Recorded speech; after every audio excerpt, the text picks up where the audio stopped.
नमस्कार, ओम तत्सत। आप सबका स्वागत है। तो बीच में थोड़ा सा यस। गैप रहा and we are resuming today, तो हमने सोचा कि थोड़ा सा शुरू से रिकैप करते हैं ताकि मोमेंटम थोड़ा सा रीबिल्ड हो जाए फिर से, और फिर we can seamlessly segue into Akshar Brahma योग, जहां हमारा लास्ट कॉन्वर्सेशन छूटा था।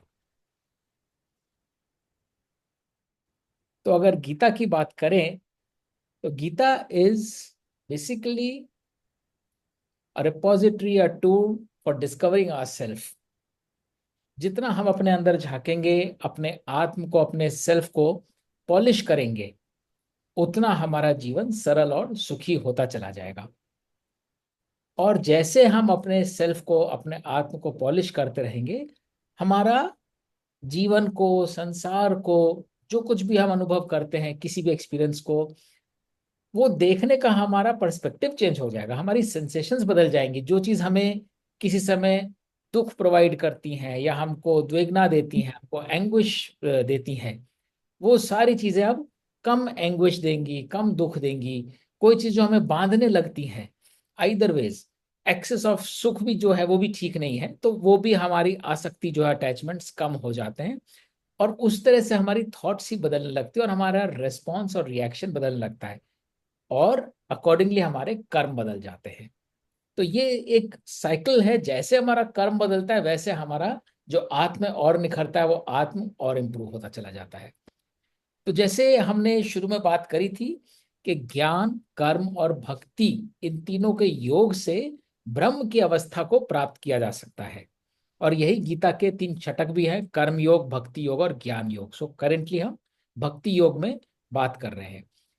अब अगर हमारे पास ज्ञान और कर्म तो है लेकिन भक्ति नहीं है, तो उसमें हमारे पास आसक्ति डेवलप हो जाती है। क्योंकि हम एक ऐसे क्वाड्रेंट में हैं कि हमारे को, हम क्या कर रहे हैं वो हमें पता है, और हमारे कर्म भी पूरे होते हैं। लेकिन भक्ति ना होने की वजह से हमारे कर्म दिशाहीन हो जाते हैं, रडरलेस बोट की तरह हो जाते हैं। क्योंकि हम काम तो करे जा रहे हैं, लेकिन हम जिसे सोच रहे हैं, जो हम काम कर रहे हैं, वो बिना किसी डायरेक्शन के हो जाता है। जो एक गाइडिंग बीकन होता है लाइफ का, वो मिसिंग हो जाता है। और ऐसे में हम पेशेंस लूज करते हैं, हमारी डिजायर सेचिएट नहीं होती हैं, हमारे मन में बहुत सारी विशेष उठती हैं, क्योंकि हम इस संसार को ही सच मान लेते हैं और हमारे सारे कर्म इस संसार के प्रति होते हैं। हमारा सारा ज्ञान भी इस संसार से ही सीमित रहता है, जब भक्ति नहीं होती है तो जब भी हमारे पास ये रूब्रिक हो कि हमें लग रहा है हमारी आसक्ति बढ़ रही है संसार में, किसी चीज के प्रति, किसी रिश्ते के प्रति, किसी पर्पस के प्रति, कि ये मिलना चाहिए, अभी तक क्यों नहीं मिला, या तो हम डिसअपॉइंट हो रहे हैं या इम्पेशेंट हो रहे हैं, दैट मीन्स हम कहीं ना कहीं फेथ लूज कर रहे हैं, faith towards a larger, grander scheme of things which you always need to be aware of. In contrast, यदि हमारे पास भक्ति और कर्म तो है लेकिन ज्ञान नहीं है, मतलब हम सोच रहे हैं ये भक्ति है हमारी, लेकिन वो हम अज्ञानतावश कुछ कर्म करे जा रहे हैं, तो वो रिजल्ट करता है कर्म कांड में, फियर में, कंप्लायंस में, अंधविश्वास में। क्योंकि जिसको हमने भक्ति समझा है और सोच रहे हैं ये हम बहुत अच्छे काम कर रहे हैं, हम धर्म अनुकूल काम कर रहे हैं, वो एक्चुअली हमारा कर्मकांड बन जाता है।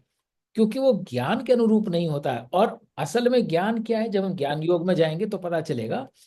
ज्ञान वो अल्टीमेट लेवल ऑफ कॉन्शियसनेस है जिससे हम भक्ति और कर्म को होन कर सकते हैं। अगर ज्ञान नहीं रहेगा तो हमारी भक्ति भी बेकार रहेगी, क्योंकि हमारा ज्ञान जो है, हमारी भक्ति जो है, किसी ऐसी चीज के प्रति हो जाएगी जिसके प्रति नहीं होनी चाहिए हमारी निष्ठा, हमारी लॉयल्टीज।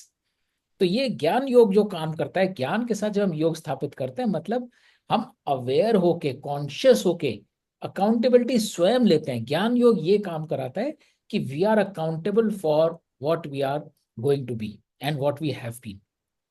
और फाइनली, जब हम, ज्ञान और भक्ति होती है लेकिन कर्म नहीं होता, हमें पता तो है क्या करना है, हमें लार्जर स्कीम ऑफ थिंग्स भी पता है, लेकिन हम कर्म से भाग रहे हैं। अर्जुन भी कर्म से भाग रहा था, किसी भय की वजह से या फिर आलस की वजह से प्रोक्रेस्टिनेट करते हैं, नहीं आज नहीं, हम परसों करेंगे, या फिर अकाउंटेबिलिटी छोड़ देते हैं अपनी कि नहीं नहीं, this is not my job. तो फिर हमारे वो सारे कर्म जो है विकर्म बन जाते हैं, क्योंकि कर्म तो हम कर ही नहीं रहे हैं, या तो कर ही नहीं रहे हैं, या जो कर्म हमें उस कर्म बंधन से छुटा सकता है, मुक्त कर सकता है, हम वो कर्म नहीं कर रहे हैं. So that is how the trio of gyan, karma and bhakti helps us attain the ultimate nirvana. तो अभी तक हमने जो बातें करी हैं, फोरमोस्ट आत्म. आत्म इज वेरी इंपॉर्टेंट. ये सारे जो हम कर्म योग की बात कर रहे थे या भक्ति योग की कर रहे हैं, ये सब इसलिए हो रहा है कि हम अपने आत्म पे ज्ञान के द्वारा, अब जब पता चल जाए कि सही चीज क्या है, तो हम कोई धब्बा ना आने दें, कोई ब्लॉट ना आने दे इस आत्म के ऊपर. जो लग गए उनको क्लींस करने की कोशिश करें और नया कोई ब्लॉट उस आत्म के ऊपर नहीं आए. So our self is built up of man, buddhi, अहंकार, पुरुष और प्रकृति. और हमारी प्रकृति में तीनों गुण आते हैं, सतगुण, रजोगुण और तमोगुण. तो जितना हम सतगुण को प्रकाशित करेंगे, रजोगुण और तमोगुण से दूर जाएंगे, उतना हमारा पुरुष जो है, जिसकी हमने बात करी थी, which is the propelling force, वो हमारे आत्म को एम्पावर करेगा. हमारी प्रकृति उतनी ही निर्गुण होती चली जाएगी. पूरी तरह निर्गुण तो ब्रह्म अवस्था में ही हो सकती है, लेकिन अभी क्योंकि हम एक पर्टिकुलर अवस्था में हैं, एक एक योनि में हैं, तो उससे हम अपने आप को, कॉन्शियसनेस को और एनलाइटन कर सकते हैं. ये होता है हमारा आत्म का कॉन्सेप्ट.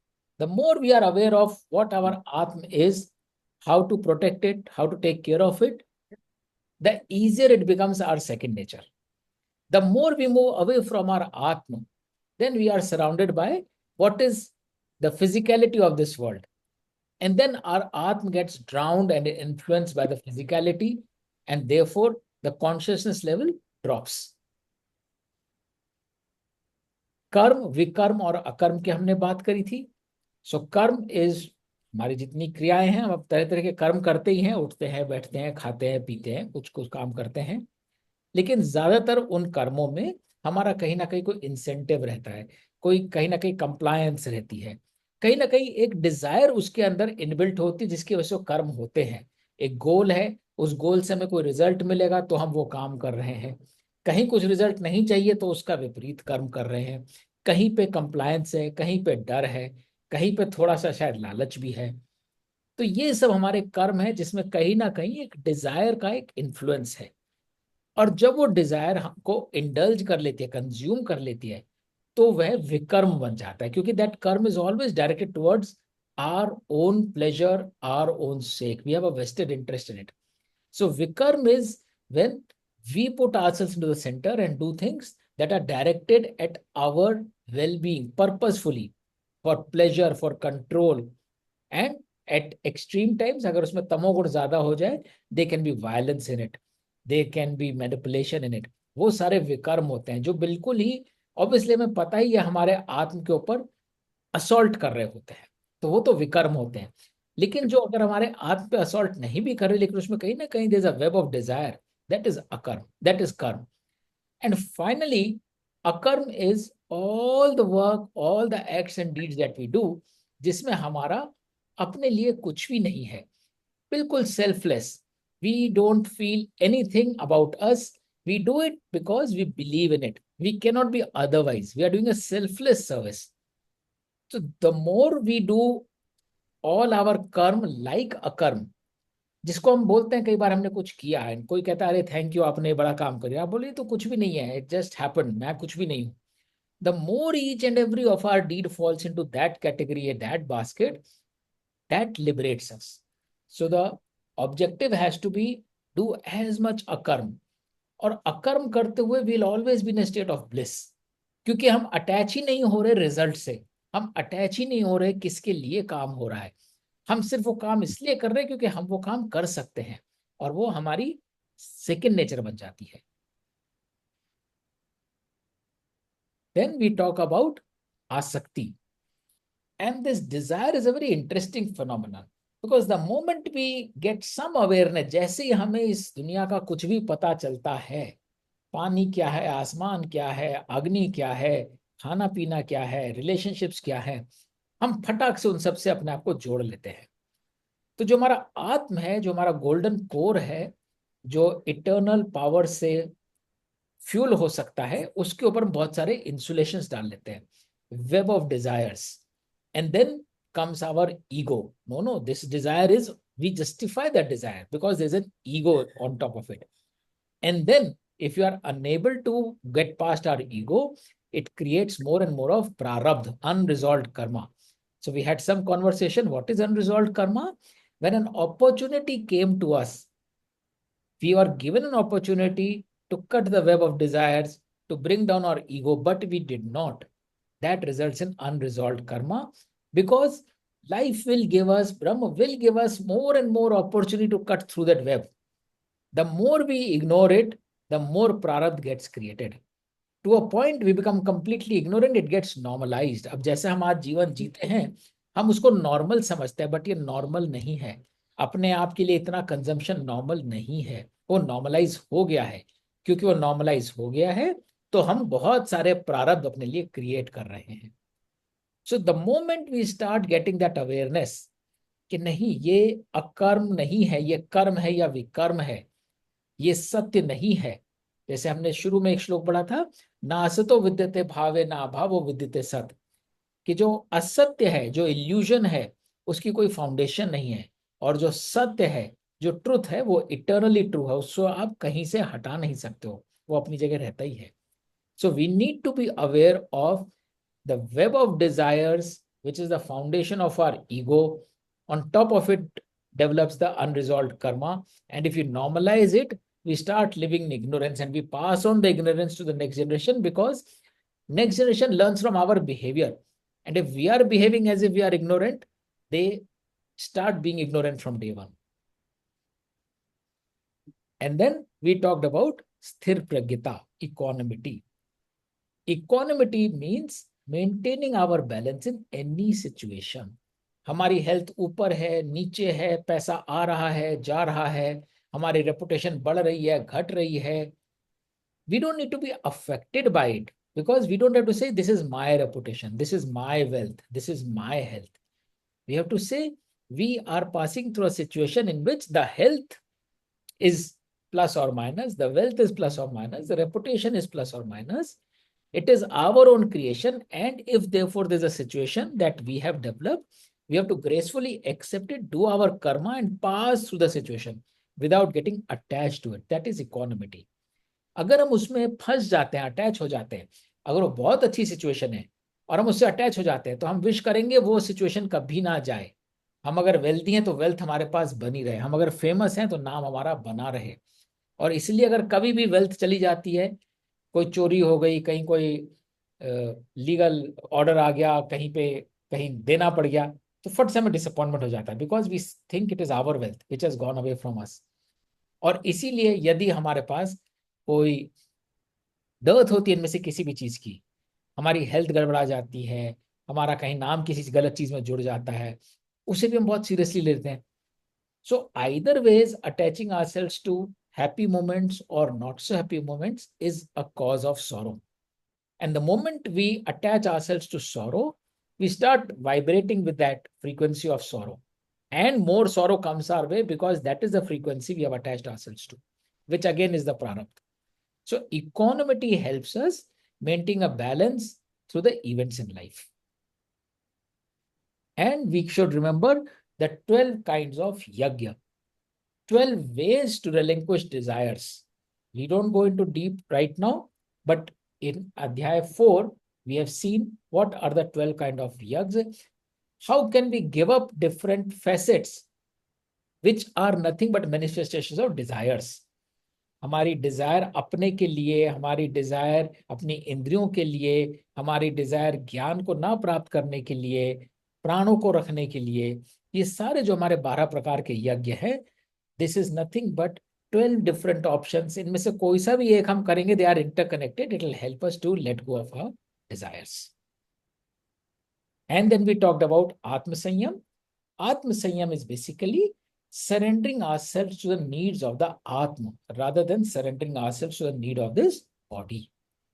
तो हमारा आत्म प्योर रहे, उसको हेल्दी बनाए, उसको पोटेंट बनाए, उसके लिए जरूरी है कर्म फल के प्रति आसक्ति का त्याग करें, ज्यादा कुछ कंज्यूम ना करें, अपना प्रैक्टिस करें धीरे धीरे इंद्रियों के ऊपर डिपेंडेंट ना होने की. हमको अगर दुख रहे तो काहे का दुख रहे? दुख ऑफ दुख, deficiency of deficiency. We should feel deficiency of deficiency, we don't have any deficiency with that state of mind and letting go of our pledges. ये थोड़ा काउंटर इंटुइटिव लगता है, बट आगे भी इसमें बात होगी संकल्पों का त्याग। जैसे हम संकल्प उठाते हैं, हम कहीं ना कहीं फिर परिणाम की तरफ अपनी अटेंशन ले जाते हैं। हमने संकल्प किया है हम अपना वेट घटा के रहेंगे, तो अब आपका सारा ध्यान उस कर्म के प्रति नहीं है, उस फल के प्रति है कि वेट घट रहा है कि नहीं घट रहा। हमने संकल्प किया हम अपनी रेवेन्यू डबल कर देंगे, तो सारा ध्यान उस कर्म के प्रति नहीं है जिससे रेवेन्यू डबल होती है, रेवेन्यू के ऊपर रेवेन्यू डबल हुई कि नहीं हुई। तो we have to let go of pledges, if at all we have to focus only on akarma. हम अपने किस किस कर्म को अकर्म में बदल सकते हैं, जिसमें कोई आउटकम नहीं नाप रहे हैं, हम कोई डिजायर नहीं रख रहे हैं, हम वो कर्म कर रहे हैं जो कि हमारी नेचर के अनुरूप है और सेल्फलेस है। So this is a quick recap before we go back into Akshabaram Yoga, because we stopped pretty early, just about in about 8-10 shlokas we had to take a break. Any quick thoughts from anyone on the past concepts? Karma, akarm, vikarm, आसक्ति, 12 प्रकार के यज्ञ, सत्य असत, स्थिर प्रज्ञता। मेरा एक question है लास्ट से जी कि ठीक है, कई दफा आदमी कई पढ़ चुके हैं ये कर्म ज्ञान और भक्ति। कर्म ठीक है, ज्ञान ठीक है, ज्ञान के बिना भक्ति आपको क्या डिफाइन करते हैं? तो ये एक्चुअली भक्ति योग ही चल रहा है। भक्ति इज नहीं, क्या आप डिवाइन कैसे मतलब कि क्या उसकी क्या डेफिनेशन है भक्ति की आपके हिसाब से? क्योंकि मेरे हिसाब से तो उपासना करना भगवान की जो भाव करना ये भक्ति में, आपके हिसाब से क्या विचार है इसके बारे में? भक्ति जितना मैंने समझा है गीता को, भक्ति का अर्थ है अपने अस्तित्व को, अपनी एग्जिस्टेंस को एक कंटेक्स्ट में समझना। आप क्या हो, what is a larger context in which you exist, and therefore what is your dharma, and being aligned with that dharma is bhakti. Bhakti is not towards one God, one deity, one individual, one concept. Bhakti is surrendering ourselves to the truth and nothing but the truth. And the truth is alone that how we are connected with the entire universe. जो हमने quantum entanglement की भी बात करी थी, how we are all connected, having that empathy, seeing that supreme divine power which powers us all, which is making us function well in everything else. That is भक्ति, जिसमें हम अपने को किसी भी दूसरी एंटिटी से अलग नहीं समझते। वो भक्ति है। जितना हम हर चीज से रिलेट कर सकते हैं उतना हम भक्ति के अनुरूप चल रहे हैं। Not isolating ourselves from rest of the world, but remaining connected with the entire world is भक्ति अकॉर्डिंग टू मी। भक्ति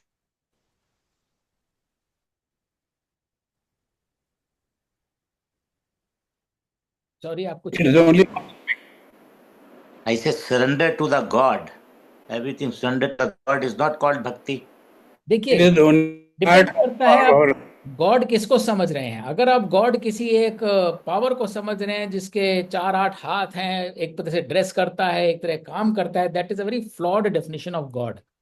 यार वो अपना अपना है, वो तो आपका अलग, वो तो नहीं, अपना की there बात is नहीं some है, गीता power, का ज्ञान there यही is क्या है। some नहीं सुभाष जी, there, ये हाँ अपना जी, अपना नहीं है, गीता का ज्ञान ही यही है। That is what the truth of Gita is. God is not one miraculous power, God is the power that connects us all. या दूसरा आपने बोला डिजायर नहीं होनी चाहिए। What's the difference between desire and determination? नहीं, डिटर्मिनेशन तो एक तरह का अगेन संकल्प या प्लेज हो गया कि मुझे ये करना है। तो डिजायर होता है जहां पर आप अपने लिए कोई चीज आइडेंटिफाई करते हैं, you attach yourself to where there is I involve. Desire बिना आई के हो ही नहीं सकता। सो ऑब्वियसली जहां पे भी आई आ गया, ईगो आ गई, आपके लिए कोई वेस्टेड इंटरेस्ट आ गया, वहां डिजायर आ गई। तो डिजायर का तो ये रोल है। Determination is something different. You may or may not have determination so long as you complete surrender, so long as complete, जिसे बोलते हैं ना निष्ठा, जिसे बोलते हैं अगेन इट कम्स टू भक्ति अगेन। आप पूरी सत्यता से अपना कर्म करें, आप उसको भी डिटर्मिनेशन बोल सकते हैं। पर डिटर्मिनेशन में कोई रिजल्ट का एंगल नहीं होना चाहिए कि आई एम या डिटर्मिन्ड। डिटर्मिनेशन के बिना तो आप कुछ कर ही नहीं सकते। You cannot do anything, no bhakti no gyan, जब तक आप डिटर्मिनेशन नहीं होगा कि इस टाइम उठना है, इस टाइम आपने ज्ञान ज्ञान करना है, इस टाइम आपने जो भी करना है। अब हमारा डिटर्मिनेशन था तो हम आपकी क्लास में आते हैं रोज, जब भी आपकी होती है। आई तो विल डिटर्मिनेशन के बिना तो कुछ हो नहीं सकता। I will put it as complete surrender, जो हम ओम तत्सत में बात करेंगे। I will put okay. It as surrender more than determination कि हमें ये करना है, इस वजह करना है, ऐसा करना है। आई वुड रादर से surrendering ourselves towards the truth, complete surrender. Okay.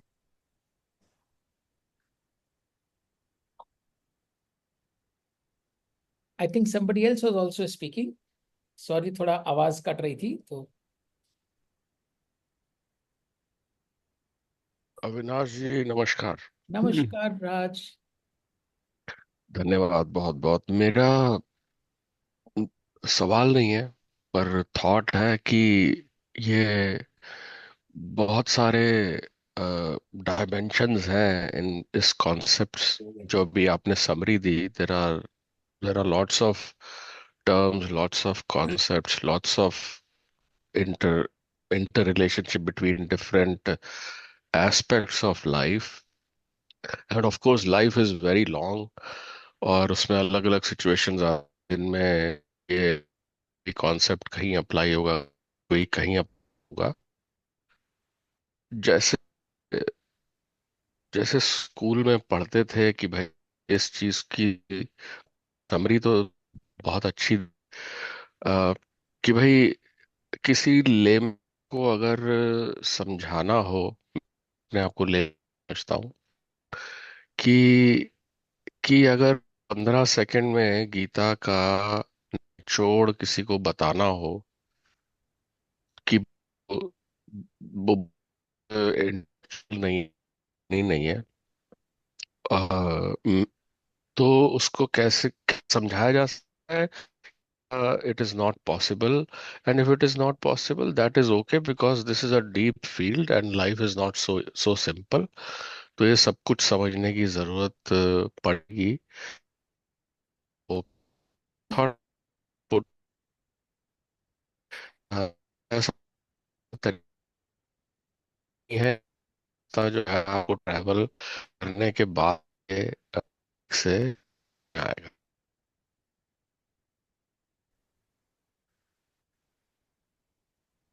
So Raj, I think my सुनाई internet connection is unstable. You have to repeat part of what you said, the second part.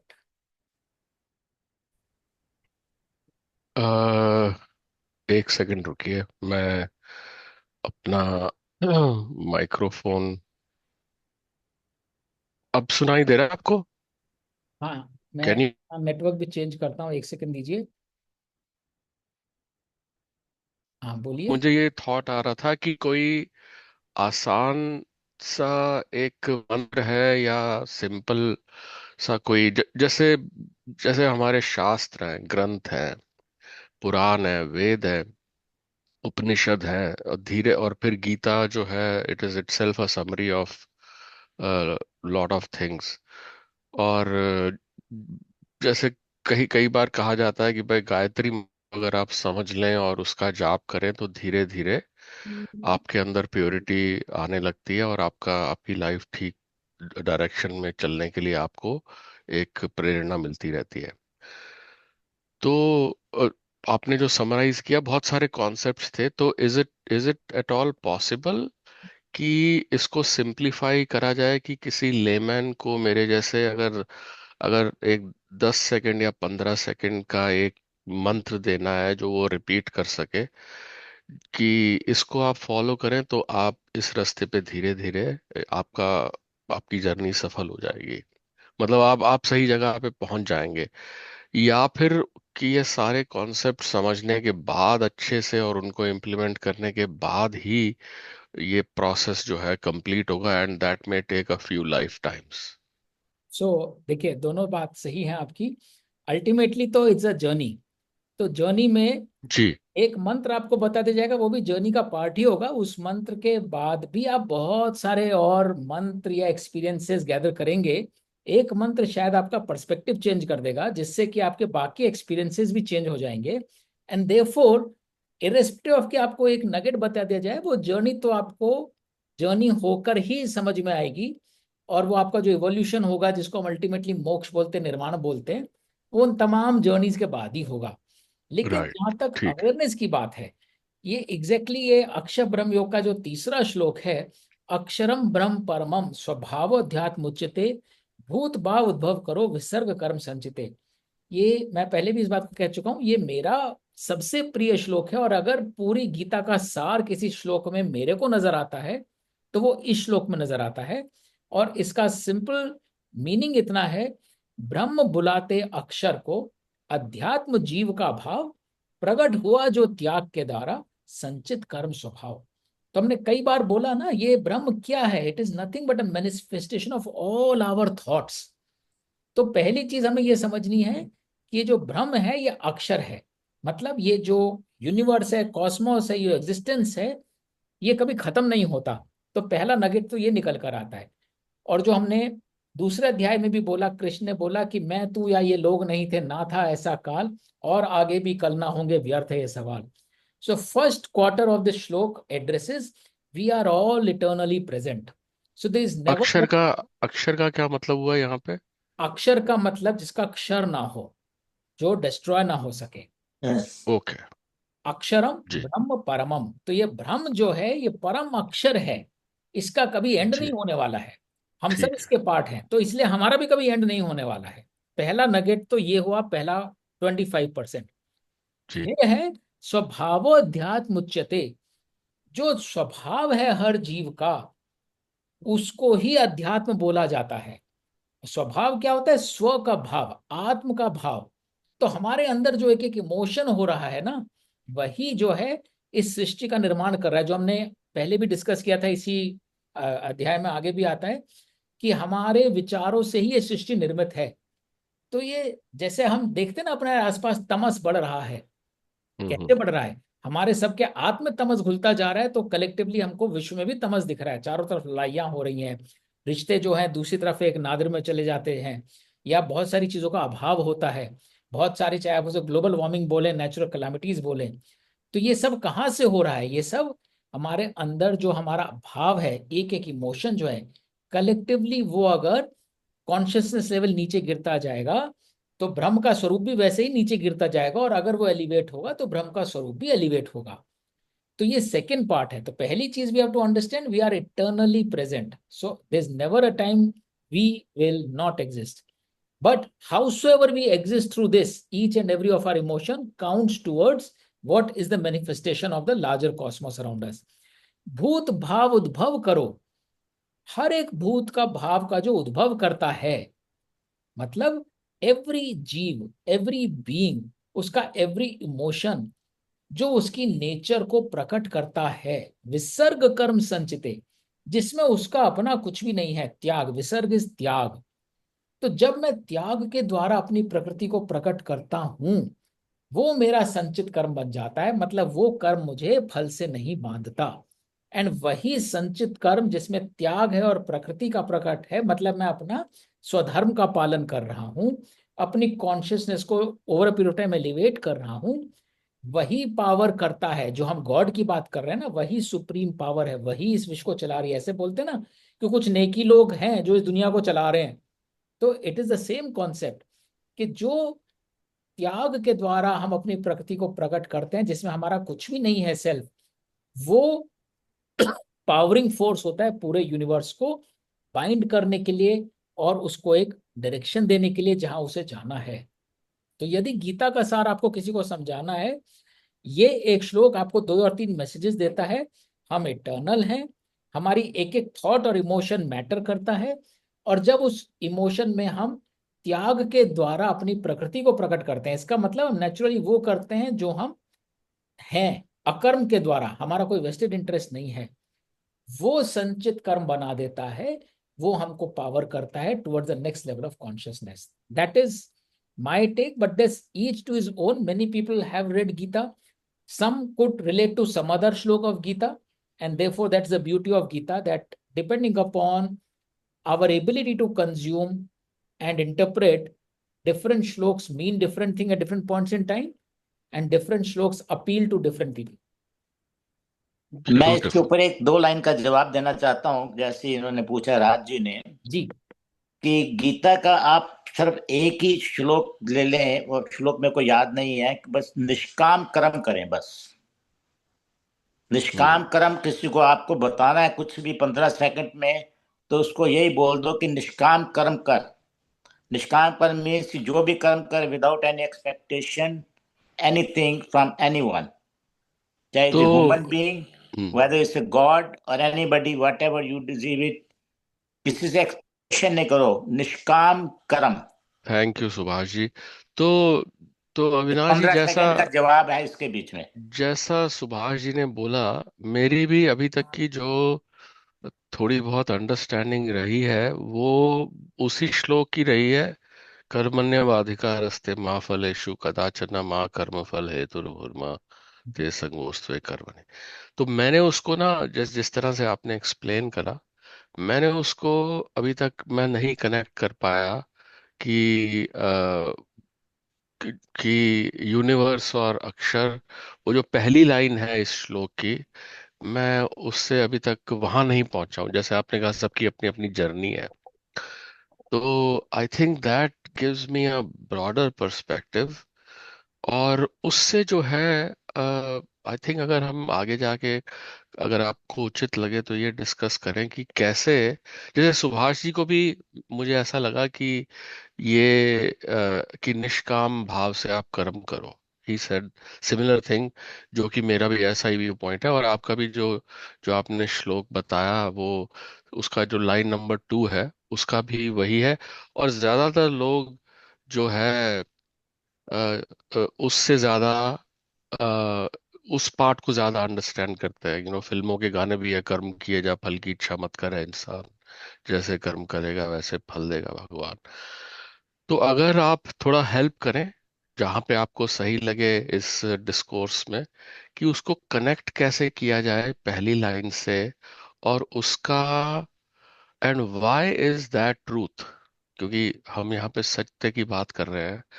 Why is that truth, अगर हम वो theme एक दो तीन lecture में, अगर वो जहाँ पे भी सही मौका है अगर वो डिस्कस करें, क्योंकि अगर निचोड़ यही है, then that is where we need to our take our eyes off of it, वो right? अभी और आपको आपने किया भी है, हाँ जी। वो अभी आपको बहुत डिटेल में उसका एक्सपीरियंस होगा, क्योंकि अभी तो भक्ति योग शुरू ही हुआ है, तो सिर्फ दूसरा ही अध्याय है भक्ति योग का।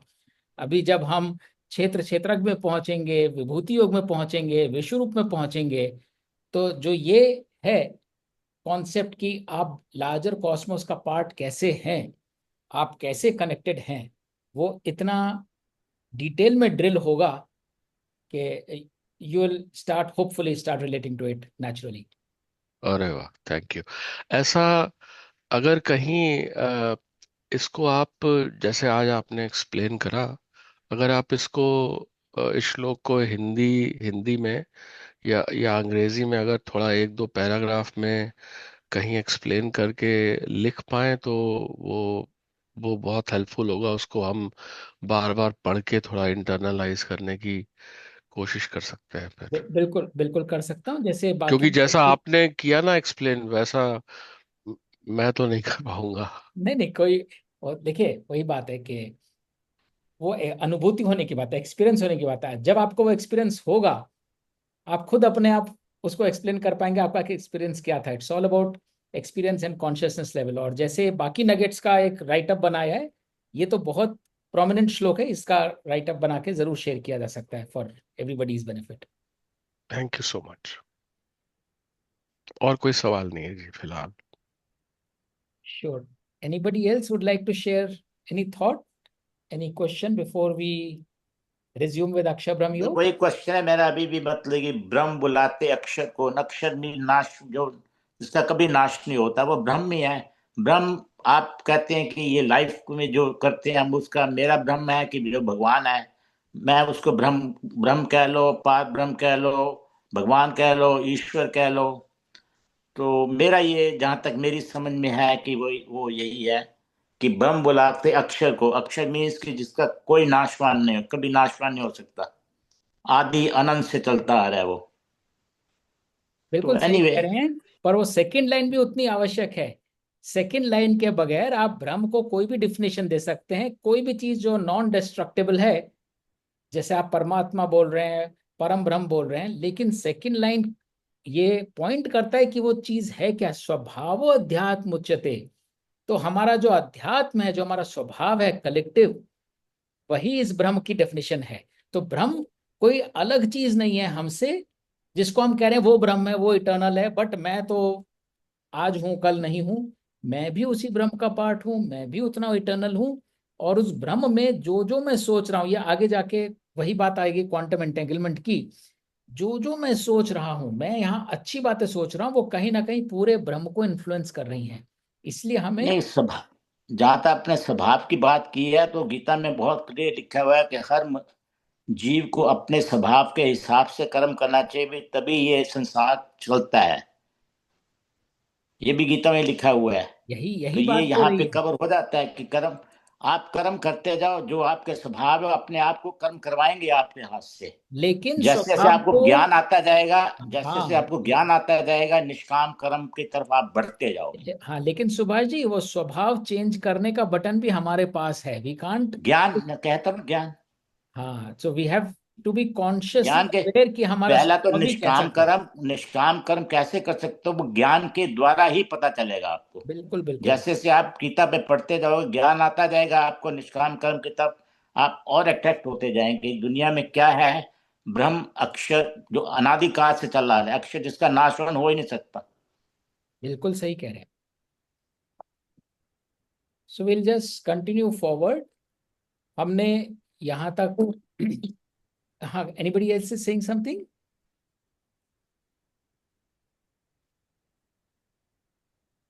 हम यहाँ तक कवर किया था हमने। जात जात जो कह जाए घोर नाद ओमकार, परम गति वह पाए स्वयं प्रभु का ले आकार। मुझ में ध्यान लगाकर जो करता मुझको याद, अंत काल में उस योगी का मुझसे हो संवाद। मुझको प्राप्त करे जो नर, ना पुनर्जन्म हो उसका, मुक्त भय वो जीव चक्र से, मुक्त भया सुख दुख का। पुनः जन्म लेते वे सब जो माया लोक विचरते, किंतु मुझ में प्राप्त भय जो नहीं जन्म फिर लेते। ये सारे के सारे श्लोक जो हैं, हाईलाइट कर रहे हैं सरेंडर की भावना को। Surrender yourself to the ultimate truth. और अल्टीमेट ट्रूथ क्या है, और मैं कौन हूं? मैं अगेन कोई एक थर्ड एंटिटी नहीं है कि वो कोई भगवान खड़ा हुआ है और आपको उसकी शरण में जाना है, और उसकी शरण में आप पहुंच गए हैं तो आपका पुनर्जन्म नहीं हो रहा। वो जो ब्रह्म की बात हो रही है, जो परम सत्य की बात हो रही है, वो सत्य है। आगे और क्लियर हो जाएगा। All the emotions of truth, forgiveness, love, empathy, जिसको हम बोलते हैं धैर्य, क्षमा, सत्य, करुणा, ये सब सत्य है।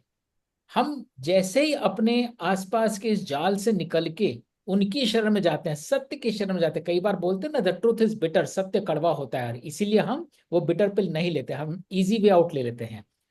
तो जब हम हमेशा सत्य का साथ रखेंगे, चाहे वो हमारे लिए कितना भी दुष्कर क्यों ना हो, उस सत्य की शरण लेना जो है वो हमें डिलीवर करेगा। That is deliverance, that is liberation.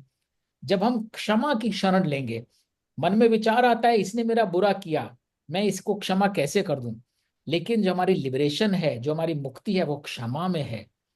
जब हम क्षमा करते हैं तो हम अपने दिमाग में, अपने दिल में जो विचार रखा होता है पकड़ के, उसको छोड़ देते हैं। तो क्षमा की शरण में जाएंगे, धैर्य की शरण में। We want things here and now, जबकि हर चीज को समय लगता है। चाहे वो एक फल हो, चाहे वो हमारी प्रकृति हो, चाहे वो ज्ञान हो, अपने समय से आता है, अपने समय से ही वो मैच्योर भी होता है। तो यदि हम धैर्य रखेंगे, तो हम ये नहीं बोलेंगे मुझे ये बनना है, ये मुझे अगले साल तक बनना है, मुझे प्लेज लेनी है, ये इस महीने तक ये हो जाना चाहिए। जब आप धैर्य रखते हैं तो हम भक्ति भी रखते हैं। भक्ति क्या है? Bhakti is again surrendering ourself to the larger scheme of things. Larger scheme में अगर कुछ चीज को 3 साल लगने हैं, तो हमें वो धैर्य रखना चाहिए कि हम उसको 3 साल दें, उसको फास्ट फॉरवर्ड ना करें, उसको कंट्रोल ना करें।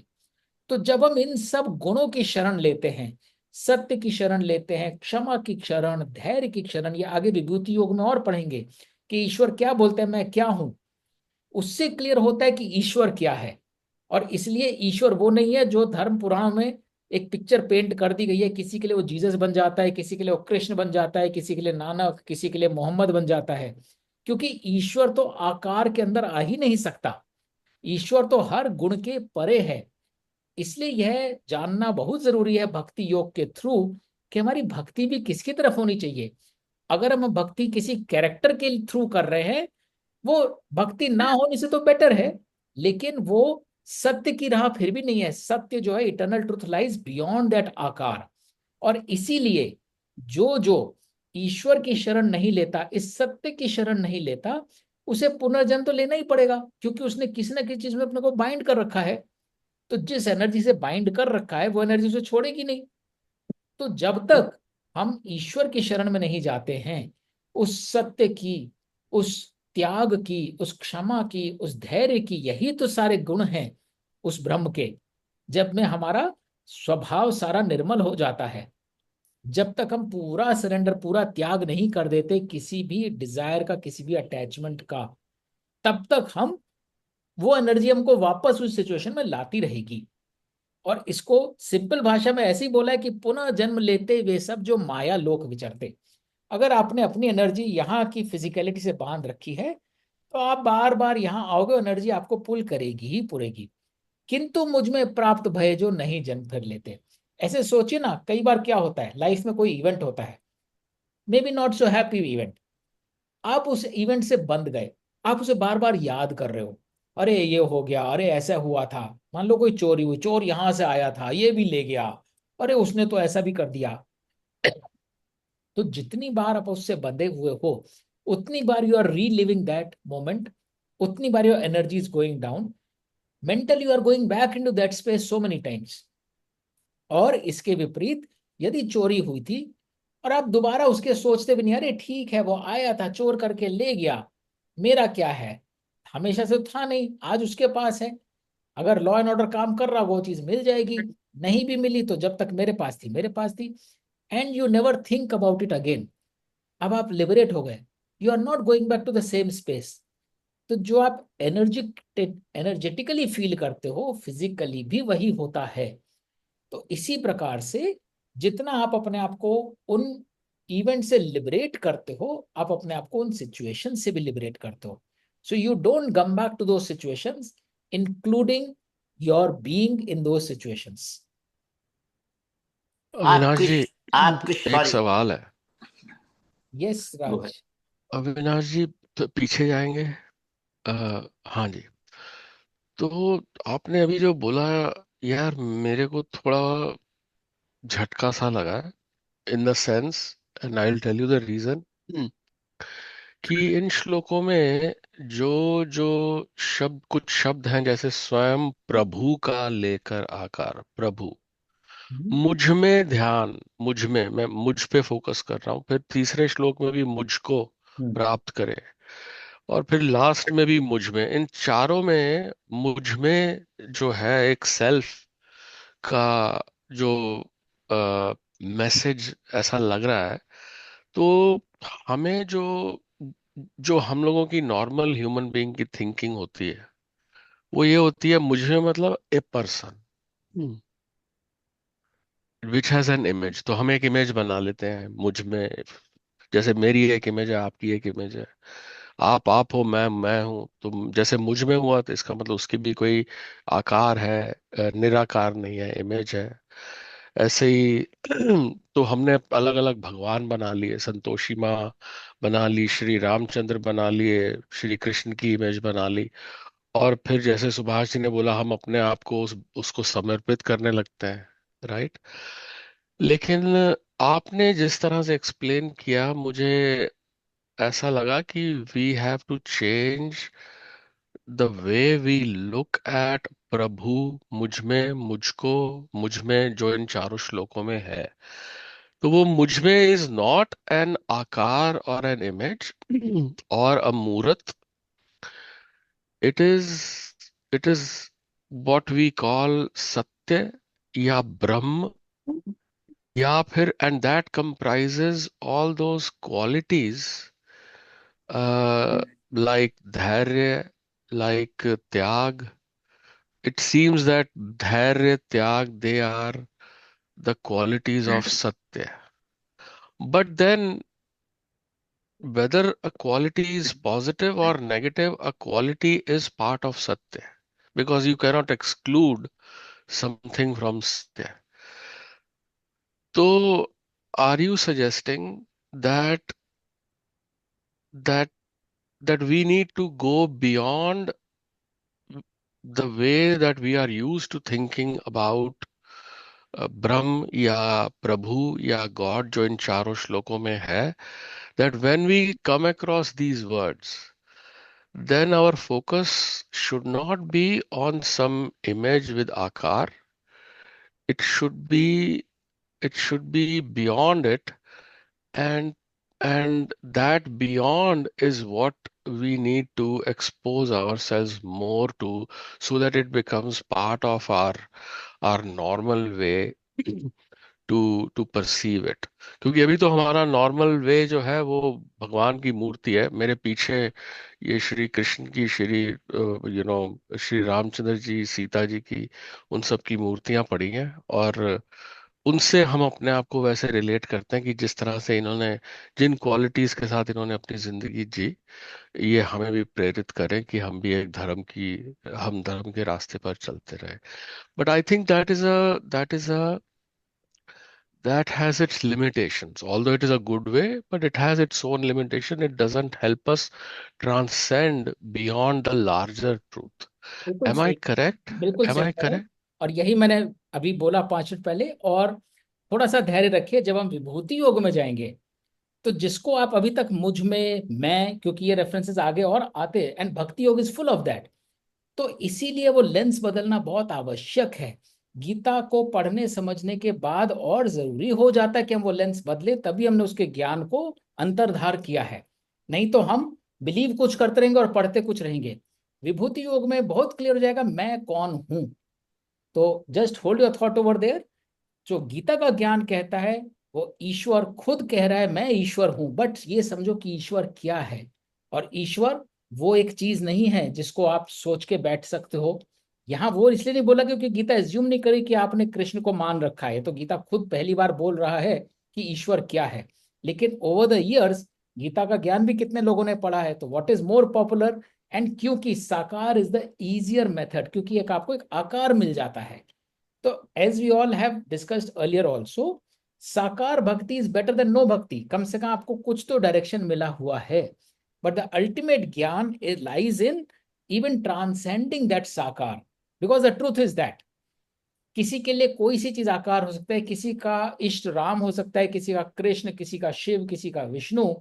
बट द फैक्ट इज, और गीता का ज्ञान भी ये कहता है कि मैं तो इन सब के परे हूं और मैं ये हूं। तो एग्जैक्टली थोड़ा सा पेशेंस रखिए, you will get to know Vibhuti Yoga में कि, and Vibhuti is all about manifestations of मैं, एज इन द नहीं, पावर। ऐसा है अभिलाष जी कि ये जैसे पूछा राज्य ने, अभी तो यहाँ पे भी तो शुरू हुआ है। मुझे पूरी गीता में एंड तक मुझे मुझे मुझे बहुत 18वें अध्याय में, हर अध्याय बिल्कुल में मुझे ही प्राप्त करो, मुझे मेरी ही भक्ति करो, मेरे को ही मेरी उपासना करो, हर जगह यही आता है।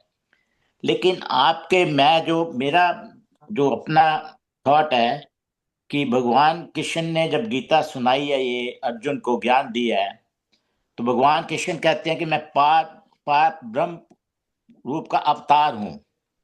पार ब्रह्म रूप आप चाहे निराकार कह, चाहे आकार कह लो, क्योंकि 12वें अध्याय में आएगा आकार की भक्ति करना इजी है मनुष्य के लिए एज कम्पेयर निराकार।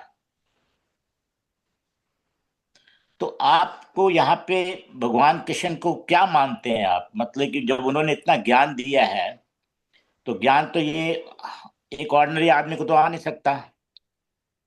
कोई ना कोई शक्ति, कोई ना कोई उनमें पार ब्रह्म के अवतार हैं वो, तभी तो उन्होंने इतना ज्ञान दिया, नहीं तो ज्ञान इतना, गीता का तो सबसे बड़ा जो है पूरा वर्ल्ड में गीता को ही रिकॉग्नाइज करते हैं।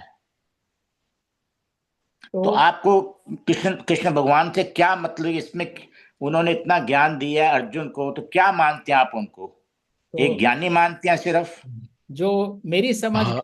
वो कृष्ण के भी बियॉन्ड जाती है। जो मेरी समझ है, गीता एक व्यक्ति ने नहीं बोली, एक व्यक्ति ने लिखी नहीं है। क्योंकि वेद व्यास ने लिखी है महाभारत, जिसका पाठ है गीता। वेद व्यास भी एक व्यक्ति नहीं है, वो पूरी की पूरी इंस्टीट्यूशन है। तो मेरे लिए तो ये पूरी हमारी सिविलाइजेशन का कलेक्टिव नॉलेज है, जो गीता के ज्ञान में मैनिफेस्ट होता है। तो मैं तो अपने आप को कृष्ण नाम के आइडेंटिटी और कैरेक्टर से भी नहीं बांधता कि ये ज्ञान कृष्ण नाम के किसी कैरेक्टर ने दिया है। कृष्ण एक मीडियम जरूर है, और कृष्ण को समझना बहुत आवश्यक हो जाता है इसीलिए।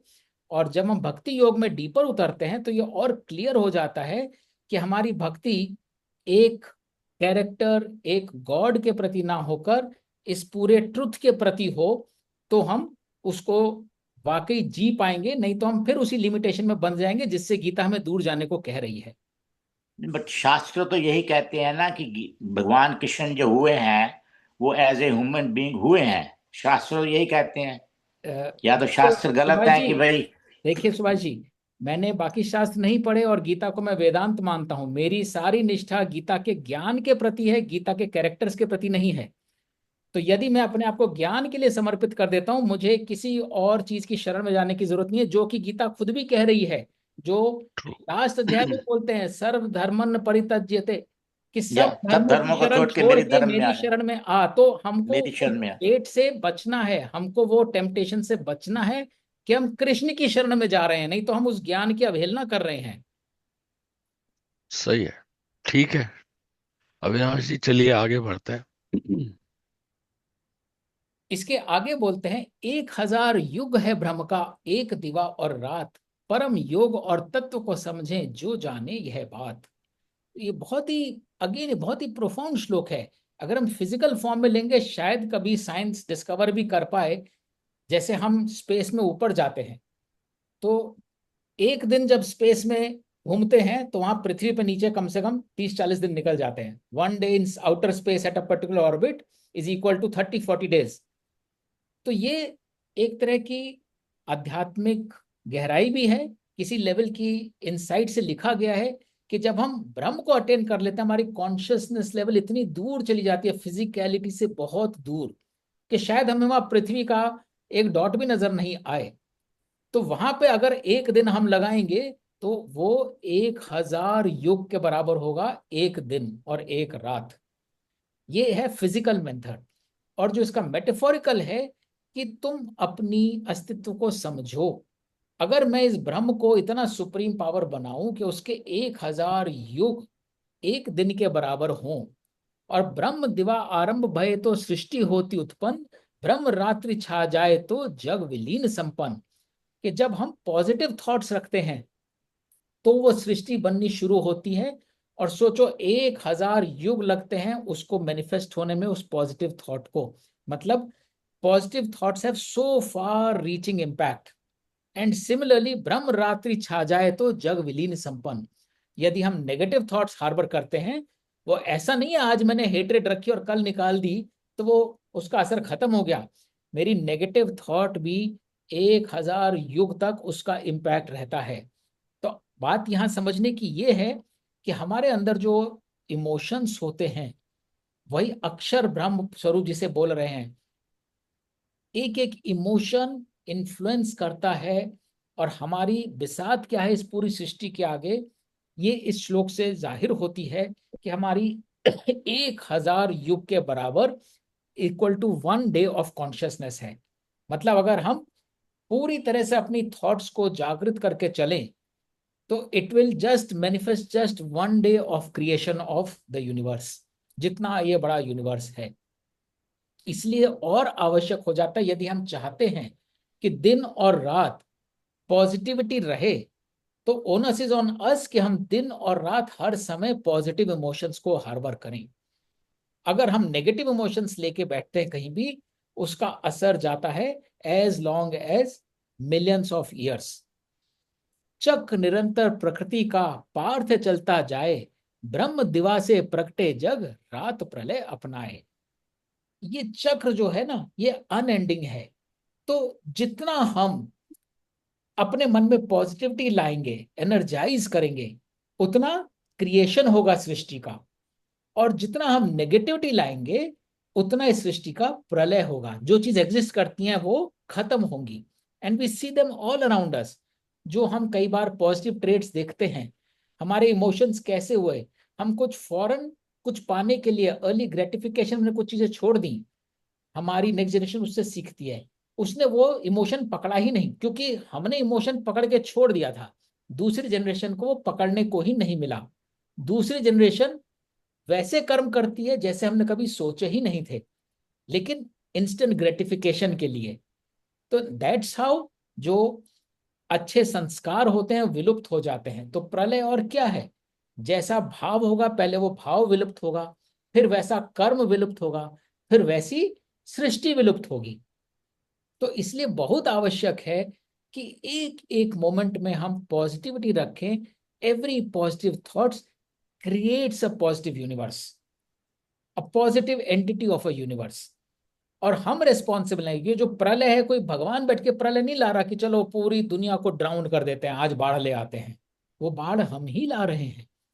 कोई भगवान क्रिएट नहीं कर रहा दूर कहीं बैठ के, चलो आज ऐसा एक गोला बनाते हैं वो ऐसा घूमेगा। वो हमारे इमोशंस, वो हमारे कर्म, हमारे अकर्म ही सृष्टि को उस तरफ प्रोपेल करते हैं। किंतु इस क्षर चक्र के बाहर अक्षर मेरा रूप, नष्टि में ना नष्ट बहे वह निर्मल चिर स्वरूप। और ये प्रिंसिपल कैसे डिफाइन हो रहा है?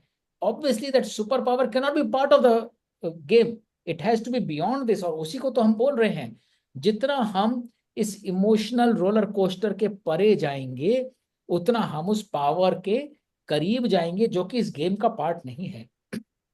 जो कह रहा है कि नष्टि में नष्ट नहीं बहता, नहीं हो जाता। जो आपका सत्य है, जो आपकी ट्रुथ थी, मान लीजिए आपका कोई एक्सपीरियंस हुआ, आपने किस तरह से एक्सपीरियंस किया, वो ट्रुथ है। ये सृष्टि नष्ट हो जाए, वो बिल्डिंग नष्ट हो जाए, वो ट्रुथ नष्ट नहीं होता। Truth remains what ever that relationship was, truth remains what ever that transaction was, truth remains what ever that emotion was. तो जितना किसी भी एक्सपीरियंस में हम निर्मल चिर स्वरूप लाएंगे, बिना अटैच हुए उन एक्सपीरियंसेस को जिएंगे, उतना वो पावरफुल होगा, उतना वह रूप जो है इस सबसे अछूता रहेगा, अनअटैच रहेगा। और जितना किसी भी एक्सपीरियंस में, रिलेशन में, इमोशन में हम कोई डिजायर लाएंगे, कोई वेस्टेड इंटरेस्ट लाएंगे, उतना वो उस एक्सपीरियंस की प्योरिटी को, इनोसेंस को, उसकी पोटेंसी को करप्ट कर देगा। And we will experience that differently. और इसको एक रियल लाइफ एग्जांपल के साथ मैं समाप्त करता हूं, क्योंकि then will get into the next part of this अध्याय इन द नेक्स्ट सेशन। मान लीजिए मैरिज हो रही है। आप सोचिए आपके ग्रैंड पेरेंट्स की मैरिज कैसे होती थी, इवन इफ जैसे इंडियन कंटेक्स्ट, किस तरह का कंटेक्स्ट था, किस तरह से फैमिलीज बैठती थी, किस तरह के उनके कॉन्वर्सेशंस होते होंगे। Then throw back to your previous generation, your parents marriage कैसे होती थी, क्या कॉन्वर्सेशंस होते थे, क्या संस्कार होते थे। मैं ये नहीं कह रहा हूं कि हमेशा सब पहले ही अच्छा होता तो अब बुरा होता है, लेकिन उसमें अंतर आता है। कुछ अच्छा भी होता है और कुछ जो उतना अच्छा नहीं होता वो भी आने लगता है। अपनी जनरेशन लें, how did we get married, what were the conversations, what was the context. और अगली नेक्स्ट जनरेशन देखें अगर हम, उनके बीच क्या कॉन्वर्सेशंस होते हैं, उनकी क्या सिचुएशंस होती हैं। तो टाइम ओवर टाइम जहां पे पॉजिटिविटी होती है, वहां पे वो रिलेशनशिप, वो ट्रांजैक्शन और स्ट्रांग बन जाता है। जैसे कई जगह ट्रांसपेरेंसी नहीं थी, कई जगह जिनकी शादी होने वाली है उनकी शायद इच्छाएं नहीं पूछी जाती थी। सत्य यह है कि उनकी इच्छा होनी जरूरी है। तो अब अगर आज की जनरेशन में वो ट्रुथफुलनेस है, वो ट्रांसपेरेंसी है, वो उस रिलेशनशिप को और स्ट्रांग बनाता है। और इसके विपरीत, अगर पहले it was also a union of families, not just two people, और अब it is just left to two people, and sometimes even not two people, people also are not even emotionally attached, they just go through the motions। तो वो experience, वो relationship कितना hollow बन जाता है। So point over here is, किसी भी experience में जितना हम वेस्टेड को बाहर रखेंगे, चाहे वो वेस्टेड पहले हुआ करता था, चाहे वो वेस्टेड अब एंटर कर गया है, उतना हम उस रिलेशनशिप को उसकी प्योरिटी के साथ एक्सपीरियंस करेंगे। चाहे वो मैरिज हो, चाहे वो जॉब हो, चाहे वो कोई फाइनेंशियल ट्रांजैक्शन हो, तो निर्मल चिर स्वरूप रखने में ही आनंद है, किसी भी एक्सपीरियंस की भलाई है, किसी भी एक्सपीरियंस को पूरी तरह से जी लेने का सार है। तो जो इस सारे पेज पे जो लिखा हुआ है कि ब्रह्म दिवा आरंभ भय तो सृष्टि होती उत्पन्न, ब्रह्म रात्रि छा जाए तो जग विलीन संपन्न, और ये आगे भी आएगा, भी कृष्ण पक्ष शुक्ल श्री बात करेंगे हम। जितना हम किसी भी मोमेंट को, एक्सपीरियंस को एक इल्यूमिनेटेड स्टेट से एक्सपीरियंस करेंगे, उस सिचुएशन में इल्यूमिनेटेड स्टेट में रहेंगे और उस स्टेट को एक इल्यूमिनेटेड स्टेट से एग्जिट करेंगे, उतना हम उस स्टेट और उस एक्सपीरियंस को टोटलिटी के साथ एक्सपीरियंस करेंगे, अनपॉल्यूटेड निर्मल वे में, चाहे वो कोई भी एक्सपीरियंस हो। और जितना हम किसी भी सिचुएशन को, किसी भी रिलेशन को, किसी भी ट्रांजैक्शन को इग्नोरेंस के थ्रू, वेस्टेड इंटरेस्ट, ब्रह्म रात्रि इज बेसिकली ब्रह्म के ऊपर रात्रि छा गया, अंधकार पड़ गया। काहे का अंधकार पड़ गया? अज्ञान का अंधकार पड़ गया, जिसमें हमने पल्यूट कर दिया, अपनी डिजायर घोल दी, कोई आउटकम घोल दिया, थोड़ी इम्पेशंस घोल दी। उतना हम उस सिचुएशन को लेस पोटेंट फॉर्म में एक्सपीरियंस करेंगे, वो हमारे लिए एक डिसअपॉइंटमेंट का कारण बन के रह जाएगा, वो हमारे लिए एक रिजेंटमेंट का कारण बन के रह जाएगा। सो लिटरली इसको कोई कैसे भी ट्रांसलेट करे, उसमें एक अलग लेवल ऑफ अंडरस्टैंडिंग रहेगी, लेकिन जो इसका आध्यात्मिक इंटरप्रिटेशन है इस पूरे 4 श्लोकों का, वो ये है, किसी भी सिचुएशन में अपने को पीछे रखो, अपना वेस्टेड इंटरेस्ट पीछे रखो, approach each situation with your 100%, live it with your 100%, exit it with your 100%, then alone you will experience, then alone we shall experience that situation 100%. So we'll take a pause here, but anybody has any thoughts, more than welcome. चलो जी, next session में आपसे प्रकृति के बारे में पूछूंगा मैं, क्योंकि अभी तो टाइम हो गया है, क्योंकि आपने बोला है कि ये जो बाढ़ वगैरह आती हैं तो इसमें प्रकृति का क्या रोल है। हाँ, तो प्रकृति नेक्स्ट आएगी, सेशन में I will ask you know, बिल्कुल बिकॉज अभी तो टाइम हो गया है। बिल्कुल। प्रकृति बिकॉज एक मेरे बहुत, हिसाब से प्रकृति जो है, प्रकृति जब जैसे जैसे ये बुरी चीजें बढ़ती जाएंगी तो प्रकृति अपना काम करती है, मेरा जो अपना मानना है सब। नेक्स्ट सेशन में इसको डिटेल में बात करेंगे। We will talk. ये तो अध्याय 14 में आएगा, बहुत आराम से। हाँ, 14 में है, फिर 12 में है, 16 में है, जो भी आपने बताया वो 12-16 काफी कवर करेगा वो अध्याय वगैरह। तो अभी तो लंबी चलनी है क्लास वगैरह सारी, but anyway, so it was a good session. Thanks for your all, you know, क्योंकि जितना डिस्कशन करेंगे तो उससे ज्यादा क्लैरिटी ज्यादा आती है। बाकी अपना अपना स्वभाव है, अपने अपने स्वभाव के हिसाब से हम आदमी कर्म करने हैं। तो निष्काम कर्म करो, मैं तो ये कहता हूँ, किसी की हेल्प करो, जो कर सकते हो, दया भाव रखो, जैसे आपने बोला है, सत्य बोलो।